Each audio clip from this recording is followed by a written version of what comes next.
Compensação por prisão em condições degradantes. Vejam só que interessante. Durante muito tempo, a Corte Interamericana foi verificando as péssimas condições carcerárias de inúmeras prisões da nossa região, inclusive de diversos estabelecimentos prisionais no Brasil. E a partir de medidas cautelares da comissão, medidas provisórias da própria Corte Interamericana, o que a Corte foi realizando era apenas uma espécie de monitoramento à distância, no sentido de ficar cobrando dos estados a adoção de medidas concretas para evitar ou fazer cessar a violação de direitos humanos em estabelecimentos prisionais, principalmente a superlotação, que é uma das principais causas dos demais problemas de administração penitenciária. Chegou em determinado momento, porém, que, digamos, a Corte Interamericana perdeu a paciência. E ela perdeu a paciência justamente em dois estabelecimentos prisionais do Brasil. Instituto Penal Plácido de Sá Carvalho, situado no estado do Rio de Janeiro, e o Complexo de Curado, situado no estado de Pernambuco. Nestes casos que resultaram em medidas provisórias, a Corte disse assim: "Tô cansada. Tô cansada, Brasil, de somente te impor, determinar que você adote as medidas necessárias e você não faz nada de efetivo. Cansei, perdi a paciência. Estou adotando pela primeira vez na minha história da Corte Interamericana uma medida mais clara, efetiva, para rapidamente desafogar os seus estabelecimentos prisionais, que vai consistir numa medida de compensação por pena ilícita." Voltando aqui para a tela, nós temos o seguinte: resolução de medidas provisórias em relação ao IPPSC, Instituto Penal Plácido de Sá Carvalho, e também em relação ao Complexo Penitenciário de Curado, ambas do ano de 2018. A Corte Interamericana, considerando que a superlotação prisional nestes estabelecimentos prisionais estava equivalente a 200%, determinou uma espécie de compensação por pena ilícita. E nessas decisões, a Corte Interamericana dialoga com outras fontes do direito internacional dos direitos humanos sobre pessoas privadas de liberdade. Em determinado momento, dialoga com uma orientação normativa do sistema europeu, no sentido de que a pena ilícita ou uma superlotação carcerária mais perigosa, mais degradante, é aquela que excede 120% de lotação. Em outras palavras, se a prisão foi projetada para 100 pessoas, até 120 se tolera, embora isso não seja o ideal. Passou de 120% da capacidade prisional, teremos um quadro de superlotação carcerária que resulta em pena ilícita. E a pena ilícita é uma pena, ela não pode ser desconsiderada. Sendo a pena ilícita uma outra pena para além da pena legal, Zaffaroni chama a atenção. Estamos diante de um bis in idem. A pessoa foi condenada para cumprir somente a pena lícita, em condições de não superencarceramento. Se ela cumpre ao mesmo tempo a pena lícita e a pena ilegal, que é o sofrimento adicional da própria dor natural, entre aspas, do encarceramento, isso deve ser compensado de alguma forma.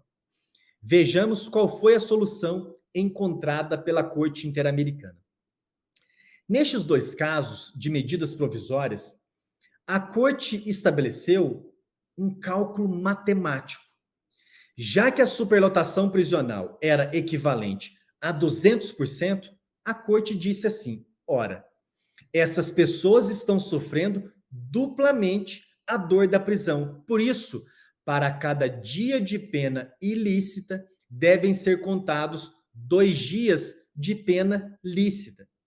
Isso significa que se uma pessoa estava condenada a cumprir uma pena de 10 anos e ela já está há 5 anos em um estabelecimento prisional com o dobro da capacidade prisional, de 200%, a sua pena está extinta. Isso porque, para cada dia de pena ilícita ou ilegal, devem ser computados 2 dias de pena lícita. Muito importante esse entendimento da Corte Interamericana, que, com algumas dificuldades resolvidas no STJ e no STF, o Brasil tem cumprido, com alguma demora, mas tem cumprido. Totalmente não, com algumas dificuldades, aqui também não é o momento de ingressarmos em todas as discussões nos desdobramentos dessas medidas provisórias da Corte Interamericana na ordem jurídica interna. Atenção para o fato, porém, de que a Corte Interamericana fez uma ressalva, dizendo que esse entendimento da compensação de pena ilegal não se aplica para autores de crimes violentos, para autores de crimes muito graves contra os direitos humanos. Atenção, não é que não se aplica automaticamente.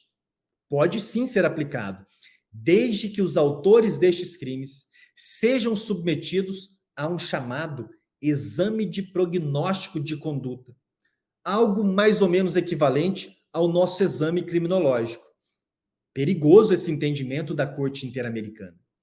E isso porque acaba repristinando algo que ela censurou no julgamento do caso Fermín Ramírez contra a Guatemala, quando a Corte disse: não gosto dessa ideia de juízos de periculosidade.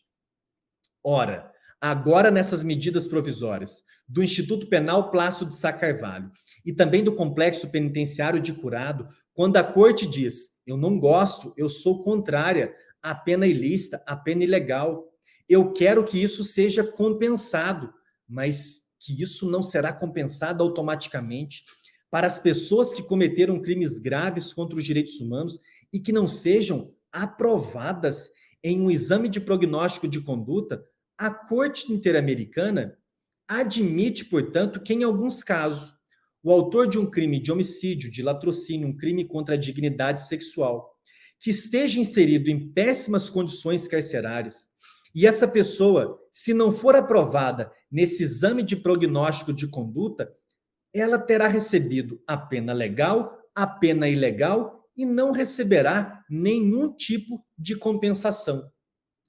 Por isso que discordo neste ponto da sentença da Corte Interamericana. Não significa também que eu desejo, que eu me entusiasmo com a ideia de que pessoas que foram condenadas por crimes graves a cumprir uma pena de 10, 15 anos cumpram somente a metade. Mas também não me entusiasma a ideia, jamais, de uma pena em condições degradantes não resultar em nenhum tipo de compensação para a pessoa do preso, seja um preso preventivamente, seja um preso que já cumpre uma prisão-pena. Algo deve ser feito. E preste ainda mais atenção. Os direitos humanos têm como característica serem relativos em regra. Mas há um direito humano absoluto, muito importante no contexto dos direitos humanos das pessoas privadas de liberdade, que é o direito de não ser torturado. E juntamente com ele, penso que deve vir acompanhado o direito de não receber tratamento cruel, desumano ou degradante.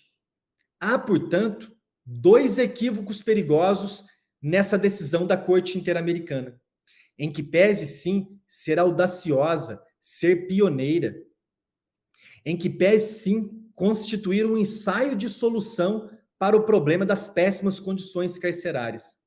Mas vejam só, quando a Corte Interamericana identifica que há pena ilegal, o que ela deveria determinar é a imediata cessação do cumprimento de uma pena ilegal.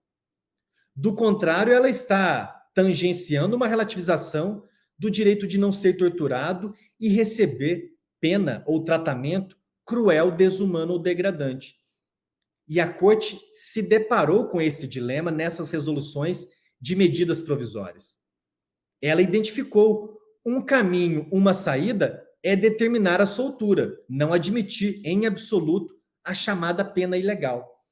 Mas para a Corte Interamericana, isso causaria uma grande revolta, um grande alarme social. A corte poderia determinar ao Estado brasileiro, Brasil, essas pessoas imediatamente não podem cumprir pena em estado de superpopulação prisional de 200%. Por isso, Brasil, imediatamente as coloque em liberdade ou as transfira para um estabelecimento prisional em que não estarão cumprindo pena ilegal. A corte, porém, não quis adotar essa solução que ela mesma classificou como mais radical. Primeiro problema complicado da decisão da corte. E o segundo problema é relativizar direitos humanos de pessoas presas preventivamente ou presas que cumprem pena por crimes graves contra os direitos humanos. Inclusive aqui repristinando os chamados juízos de periculosidade, de alguma forma conferido, inclusive, uma situação de convencionalidade do tão discutido na ordem jurídica interna exame criminológico.